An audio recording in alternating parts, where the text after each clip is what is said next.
சாப்பாடு செய்கிறதுக்கு என்ன மசாலா ப்ரிப்பேர் பண்ணலான்னு பார்க்கலாம். பாருங்கள், கடலப்பருப்பு 2 ஸ்பூனு, வெந்தயம் 2 ஸ்பூனு, அதுக்கப்புறம் உளுந்து 2 ஸ்பூனு, மிளகாய் காஞ்ச மிளகாய் ஒரு 4 எடுத்து வச்சுருக்கிறேன், மிளகு ஒரு அரை ஸ்பூன் எடுத்து வச்சுருக்கிறேன். இது எல்லாத்தையுமே கைவிடாமல் நல்லா வறுத்து எடுத்துடணும். பாருங்கள், புளி இன்னும் தண்ணி ஊற்றி வைக்கலை, காட்டுறேன். இவ்வளோ பெருசு இருக்குது. நம்ம எங்கேயாவது போனால் கூட செஞ்சு கொண்டு போகலாம். நான் சொல்கிற மெத்தடில் நீங்கள் செஞ்சு பாருங்கள். இப்போ எல்லாத்தையுமே நான் வறுக்கிறேன். பாருங்கள், எல்லாத்தையும் வறுத்து வச்சுருக்கிறேன். பாருங்கள், இப்போ இதை ஆறட்டும். மிக்ஸி ஜாரில் போட்டு பொடியாக்கிடலாம். வரமல்லி தூள் இதில் சேர்த்துக்கிறேன். பாருங்கள், நெடக்கடலை வச்சுருக்கிறேன்.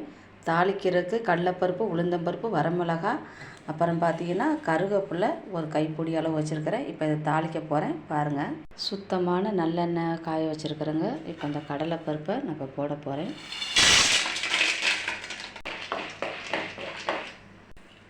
எல்லாத்தையும் இப்போ தாளிக்க போகிறேன். தாளிச்சாச்சு. பாருங்கள்,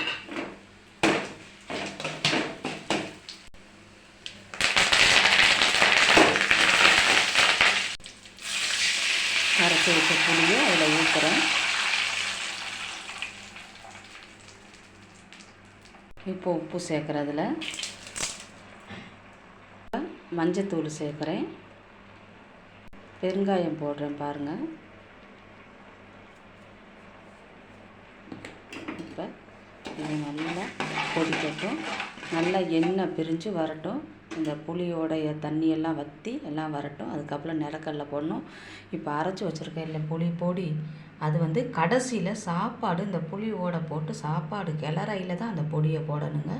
நான் போட்டு காட்டுறேன். பாருங்கள், இங்கே பாருங்கள், புளி தண்ணியெல்லாம் வற்றி நல்லா ஒரு கிரேவி ஆட்டம் இருக்குது அந்த புளி. இன்னும் சாப்பாடை போட்டு கிளறிட்டு உங்கள்கிட்ட காட்டுறேன். பாருங்கள் ஃப்ரெண்ட்ஸ், சாப்பாடு நல்லா பொழுன்னு இருக்குது. பாருங்கள், சாப்பாடு பாருங்கள் பொழுன்னு இருக்குது. இப்போ அந்த புளிக்கரைச்சலை போட்டு எப்படி கிண்டுன்னு பாருங்கள். வறுத்து வச்ச கடலையை போட்டுக்கிறேன்.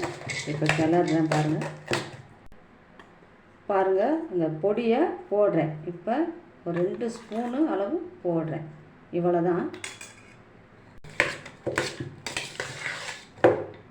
பாருங்கள் ஃப்ரெண்ட்ஸ், புளி சாப்பாடு எப்படி பண்ணியிருக்கிறேன்னு பாருங்கள். அவ்வளோ அழகாக இருக்குது. புளி சாப்பாடு செஞ்சு வச்சுருக்கிறேன். அதுக்கப்புறம் புதினா சட்னி துவையல் பண்ணி வச்சுருக்கிறேன். உருளைக்கிழங்கு பொரியல் பண்ணி வச்சுருக்கிறேன். பாருங்கள்.